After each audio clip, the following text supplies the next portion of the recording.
Hi everyone, welcome back to my channel. It's good to meet you again in one more video. For those who are new here, I'm Sunitha Prasad. I'm a family life educator. I teach on marriage, family, parenting, and youth related topics. But the topic that I'm going to do today is a topic for everyone. Whether you are young, old, whether you are a teenager, whether you are a youth, whether you're single or married, everyone can relate to this topic. I encourage you to subscribe to my channel, hit that like button, put some comments out there, and please share it to your friends and families. This will encourage many people to see these videos and be blessed. Comparison is something many of us struggle with. As the topic mentions, comparison trap. It really is a trap because it ensnares you. It seizes you to be captive to it. It puts you in bondage. Comparison robs us of joy, contentment, peace, and it leads to many other consequences. I saw this shorts recently and I felt how true this is.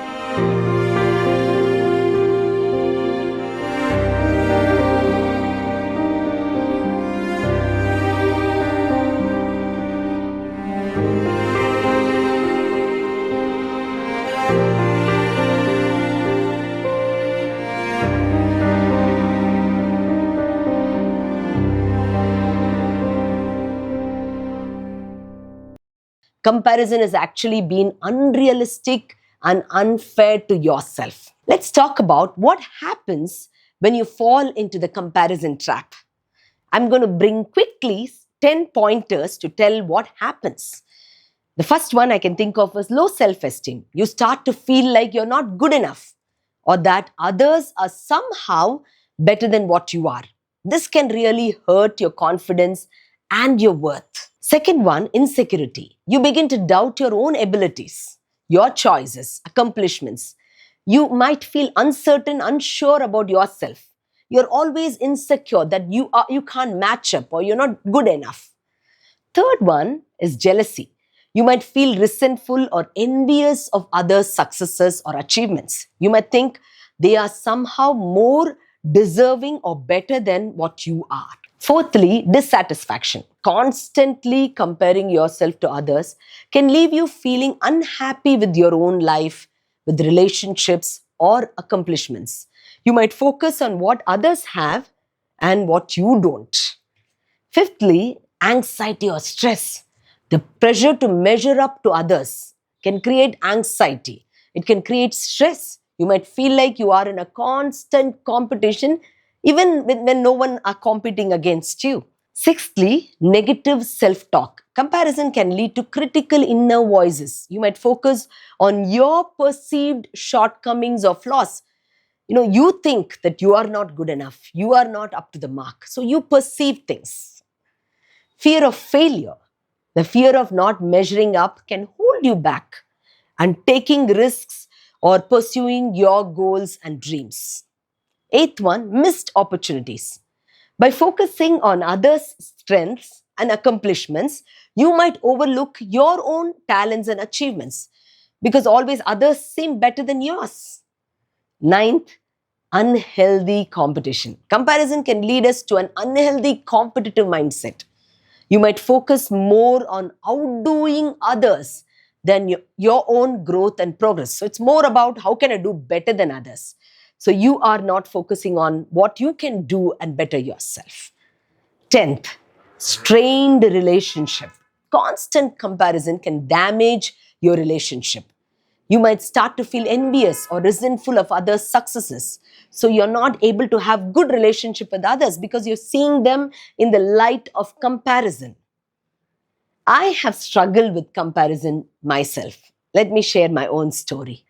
So before marriage, I was doing well. I was good at studies. I was good at sports. And I used to participate in other extracurricular activities. And I had confidence and I was doing well. But after I got married to a musician and a singer. And the whole family was into music and singing. So when I got into the family, suddenly I felt like if I don't have music or singing, probably I'm not good enough. This was probably created by my own self and people around. The tendency for people is to ask, are you a singer? If your husband is a singer, then the tendency to feel that you are a singer or you are a musician is there. I don't know why this happens in music. It doesn't happen in cricketing. Does anyone think Tendulkar's wife should be a cricketer? No, right? But I don't know why this happens in this field. I still remember one incident where I had to attend a church nearby because I was not keeping too well. So I just went to attend the church nearby. And suddenly the pastor recognized me and the family. And then he said, I request you to please come and play music. I'm like, oh, in front of everyone. And I was like wondering what to do. And I kind of had to, communicate to him, telling so that I don't play music. I do other things, but I don't play music. So this tendency was there. And it used to make me feel a little down. And even though I had gifts and talents given to me by God, now at this point, I started to feel if I don't have music or singing, then I'm not talented. I'm not good enough. And in fact, it affected me in a major way. In the beginning years of my marriage, I had very low self-esteem about myself because I thought I can't do these. And I was so dissatisfied with myself. And I had this fear of failure. I was not doing what I was gifted in. And I kept myself back. And it took me few years for me to come out of it and to think, no, I don't have to live like that. There is a specific plan and a purpose, and God has called me very specifically to do what He wants me to do. There is a specific path for me, and that set me free. And I'll be sharing with you certain points and thoughts that can help you set free. We are called to be set free. We don't have to live in bondage to comparison. We can live in freedom. Let me share with you the points that can help you come out of the comparison trap. It's very important to recognize that everyone's journey is unique. And the more you spend time comparing your journey, relationships, or successes with others, the more you are hindering your own personal growth. Comparison trap is a bondage that keeps you bound, trapped, and you lose your joy, you lose your peace, contentment because of this. But the good news is that you can break free from the comparison trap. How can you break free from the comparison trap? The first point, embrace your uniqueness. We are all unique in our own way. And that's what makes us special, right? Imagine everybody are the same. Everyone are different. That makes it special. There's a great story about a master who gave his servants different amount of talents, 5, 3, and 1, before he went on a trip. You can think of it like money or talents and abilities. The first 2 servants took their talents and they doubled them, which is amazing. But the third servant, well, he compared himself to the other 2 and thought, I'm not as good as they are. And he was mainly upset that he was given only 1 talent. So he hid his talent in the ground and didn't do anything about it. When the master came back, he was thrilled with the first 2 servants and appreciated that they had doubled and they had done well. But the third servant, the master took the talent away from him and gave it to the servants who did well. The point is, God gives each of us different gifts, talents, and abilities, not because one is better than the other, but because we are all designed to use them in our own way. It's like we are all on a unique path, and we need to focus on using what we have been given rather than comparing ourselves to others. It's not about how many talents we have, but how faithful we are in using what we have been given. Instead of comparing, we should focus on nurturing our God-given talents and abilities and multiplying them. Just like the first two servants in the parable, we can take what we have been given and make the most of it. And each one can do that. It doesn't matter whether we are 1, 3, or 5. What matters is what we do with them. We are all here for a purpose, and only we can fulfill that purpose on this life. So let's focus on our own uniqueness and celebrate what makes us different. The second point is an attitude of gratitude. Having an attitude of gratitude can really change your perspective.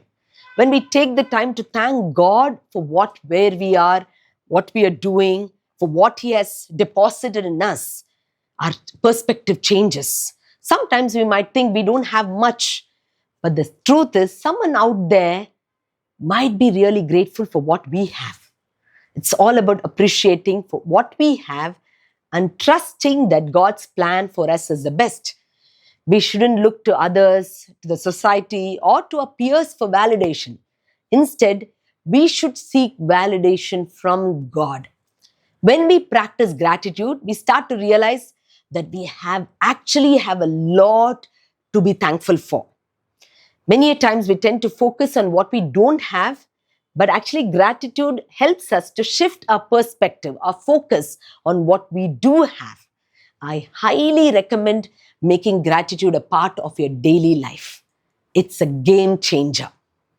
Third one, run in your own lane.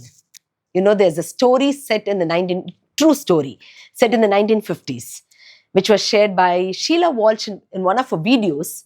It is about two athletes, John Landy and Roger Bannister, who were both known for breaking the 4-minute mile record. So there was a race set for only these two to see who was the fastest. The stage was set. Reporters from BBC, Australian TV, and so many others came to cover the big event. The crowd was buzzing with excitement and eager to see which one of these two incredible runners would come out on top. This race proved to be probably the most exciting mile race ever and is still known as the Miracle Mile. For most of the race, John Landy was ahead and it looked like he was going to take the win. But here's the thing. When he was about to reach the end line, he looked over his shoulder to see where Roger Bannister was.